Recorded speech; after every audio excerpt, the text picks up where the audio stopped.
క్రైస్త lord. యేసునామమే జయము. మన రక్షకుడు మన విమోచకుడైన యేసుక్రీస్తు అతి పరిశుద్ధ నామములో అందరికీ వందనాలు. చిన్న ప్రార్థన ద్వారా రాత్రికాల వాక్యదానం చేసుకుందాము. పరిశుద్ధుల మహాగణుడైన దేవ యేసయ్య, సర్వాధికారినైనా మీకు వేలాది వందనములు, కృతజ్ఞత స్తుతి స్తోత్రం చెల్లించుకుంటున్నాను తండ్రి. ఆయన రాత్రికాల సమయంలో ప్రభు వాక్య భాగం ధ్యానిస్తుండగా వాక్య భాగం అర్థమవులు సహాయం చేసి మీ కృపలో బలపరిచి మీకు మాదిరిగా మమ్మల్ని నడిపించమని చిన్న ప్రార్థన యేసునామములో అడిగి వేడుకుంటున్నాను తండ్రి. Amen amen.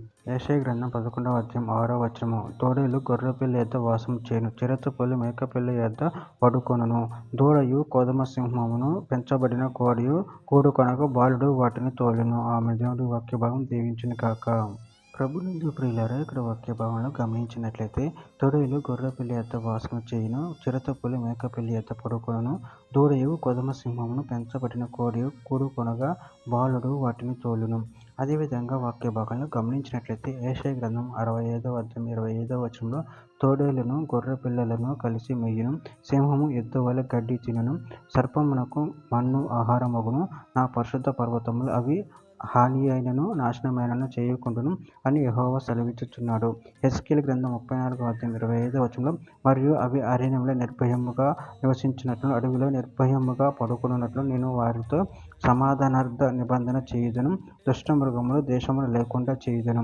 రోమీయులకు రాసిన పత్రిక 14వ అధ్యాయం 17వ వచనంలో దేవుని రాజ్యము భోజనమును పానమును కాదు కానీ నీతియు సమాధానమును పరిశుద్ధాత్మ యందలి ఆనందమునై ఉన్నది.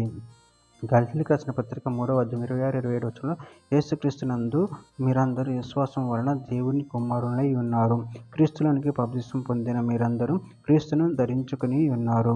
యెషయా గ్రంథం 2వ అధ్యాయం 4వ వచనంలో ఆయన మధ్యవర్తి అన్య జనులకు న్యాయం తీర్చును, అనేక జనములకు తీర్పు తీర్చును, వారు తమ ఖడ్గములను నాగటి నొక్కులను తమ ఈటలను మచ్చుకత్తులుగాను సాగగొట్టుదురు, జనము మీదికి జనము ఖడ్గం ఎత్తక ఉండును, యుద్ధం చెయ్యు నేర్చుకొనుట మానివేయును. యెషయా గ్రంథం 32వ అధ్యాయం 17వ వచనం నీతి సమాధానమును కలుగచేయును, నీతి వలన నిత్యమును నిమ్మలమును నిబ్బరమును కలుగును, అప్పుడు నా జనుల మిశ్రమ స్థలములందును ఆశ్రయస్థానముల యందును సుఖకరమైన నివాసములు యందును నివసించెదరు. చివరిగా ఒక మాట, హెస్కేలు గ్రంథం 34వ అధ్యాయం 15వ వచనంలో నేను నా గొర్రెలను మేపి పరుండబెట్టెదను. ఇదే ప్రభువుకు యెహోవాకు. ఆమె దేవుడి వాక్య భాగం దీవించును కాక. చిన్న ప్రార్థన చేసుకుందాము. పరిశుద్ధుడ ప్రేమగల దేవ యేసయ్య, మీరు ఇచ్చిన వాక్యదానాన్ని బట్టి ప్రభు కృతజ్ఞతలు చెల్లించుకుంటున్నదంటే మీరే సమస్తను శాంతికరంగా చేయ దేవుడే ఉన్న ప్రభు, అందరిని బట్టి ప్రభు కృతజ్ఞతలు చెల్లించుకుంటూ మీ ప్రేమ కృప మమ్మల్ని నిరంతరం కాచి కాపాడు మీకు మాదిరిగా మమ్మల్ని నడిపించమని చిన్న ప్రార్థన యేసు నామములో అడిగి వేడుకుంటున్నాను తండ్రి. Amen amen.